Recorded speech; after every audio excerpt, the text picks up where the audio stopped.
Very good morning, Honorable President World Water Council, Mr. Louis Fouchon, Honorable Professor Peter McCormick, Deputy Water for Food Global Institute, University of Nebraska, distinguished speakers, ladies and gentlemen.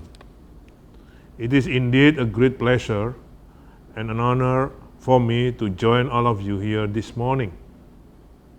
Let me express my enormous appreciation to the committee for organizing this prestigious conference.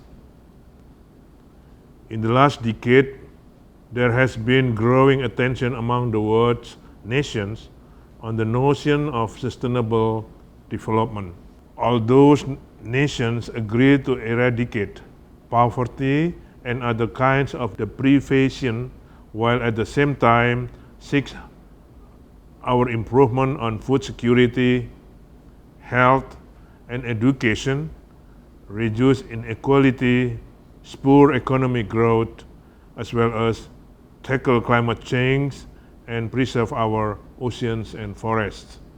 In 2015, all United Nations members states adopted the 2030 Agenda for Sustainable Development that provides a shared blueprint for peace and prosperity for all people and the entire planet, now and into the future. The 2030 Agenda underlines 17 Sustainable Development Goals and calls for the action by all countries, both developed and developing, in a global partnership. For the case of Indonesia, water for food is embedded in SDG 6 that ensure availability and sustainability management of water and sanitation, and SDG 13 to take urgent action to combat climate change and its impacts that are strongly related to the mission of the Ministry of Public Works and Housing. Distinguished guests, ladies and gentlemen, with a current population of around 273 million, Indonesia is facing a significant challenge in ensuring food security. The future demand for rice is expected to exceed present production, reaching 32.4 million tons per year. In the context of the Sustainable Development Goals, food security needs are not limited to rice as a staple food, but also to other food sources to meet nutritional needs. At this highly respectable conference, I would like to focus on sustainable infrastructure development with particular attention given to its relationship with the current situation to achieve food security. Our ministry bears responsibility to develop water resources through dams construction, irrigation development, irrigation rehabilitation, flood management, and coastal protection. In carrying out its duties, the Ministry of Public Works and Housing has always adhered to the principle of Sustainable Development Goals. Distinguished guests, ladies and gentlemen, we must also realize that natural and human-made disasters have already disrupted food systems across supply chains. The COVID-19 pandemic, for example, has caused vulnerabilities in food supply chains. Responding to this disruption in achieving inclusive security on water, food, and energy nexus, in the period of 2020 to 2024, the Ministry of Public Works sets to conduct 61 dams, revitalize 500 reservoirs and lakes, rehabilitate 2 million hectares of irrigation system, and develop the new 500,000 hectares of irrigation system. In our new and existing dam, we are doing an in-depth elaboration of the potential development of new renewable energy, particularly in the form of hydropower and the provision of space for solar panels. The hydropower installation draw their potential energy from the dams that have been designed initially as multipurpose dams. Before I continue my speech, I must stress also that Indonesia has a high vulnerability of hydrometeorological disasters. Hence, water management is very, very important. Indonesia is located in the equator and is formed from the island that stretch from the west to east.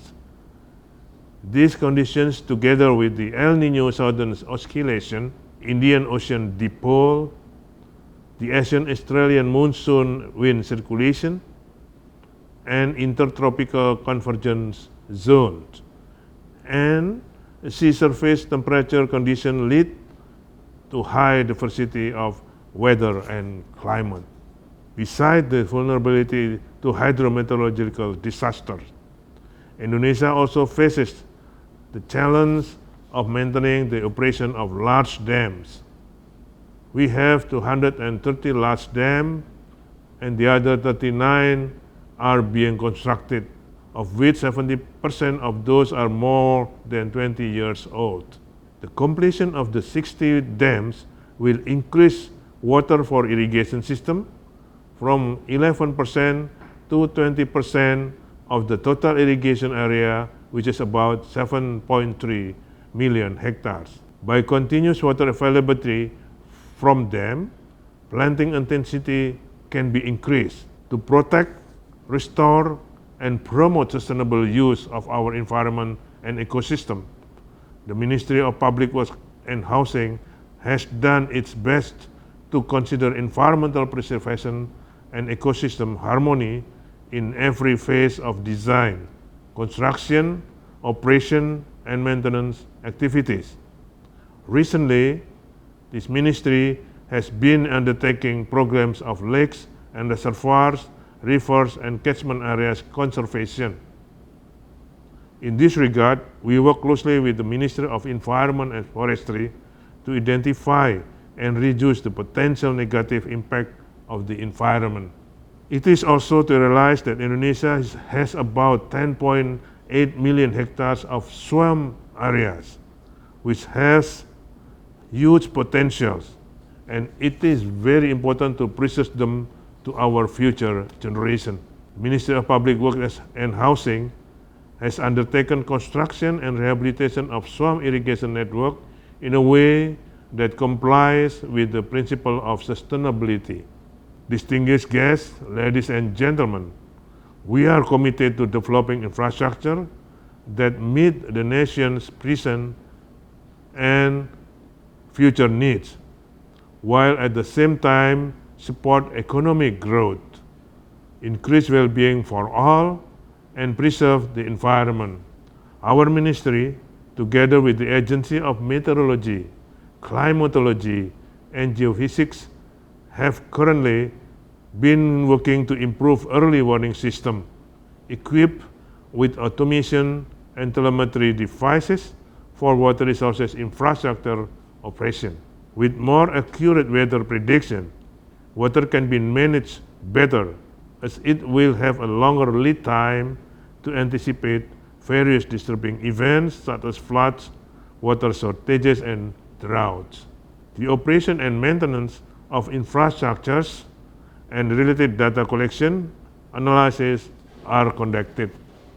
This ministry also work very hard to optimize our dam operation and to cope with climate change adaptation, to secure water for food, and at the same time protecting our irrigation schemes and food estate from water-related disasters.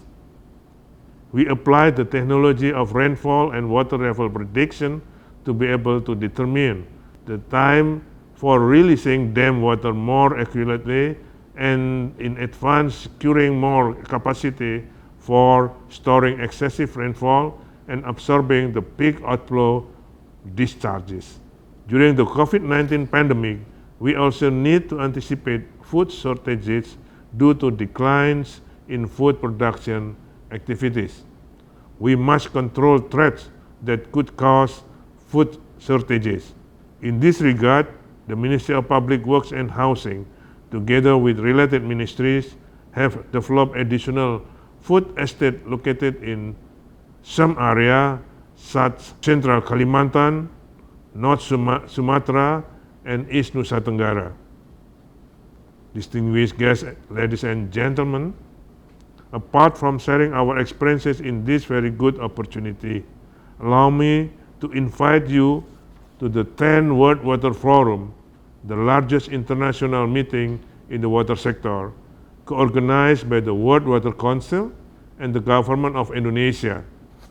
The 10th World Water Forum that would present water for shared prosperity as a theme will be held from the May 18 to 24, 2024 in Bali. On the 10th forum, we will segment the water issue into thematic, regional, and political processes. There are 6 sub-themes for the thematic process in the following. First, water security and prosperity. Second, water for humans and nature. Third, disaster risk reduction and management. Fourth, governance, cooperations, and hydrodiplomacy. The fifth, sustainable water finance. And the sixth, knowledge and innovation. This 10th forum with its 6 themes mentioned above will make water the top priority and ensure its sustainability for our children and grandchildren in the future. Again, it is my great pleasure to welcome all of you to attend the 10th World Water Forum 2024 in the beautiful island of Bali, Indonesia. I thank all of you. I sincerely hope that this conference will generate new great ideas, identify and elaborate new initiatives needed, and promote collaborative action for water sustainability for food security. I wish you all a great and fruitful discussion during the conference. I thank you.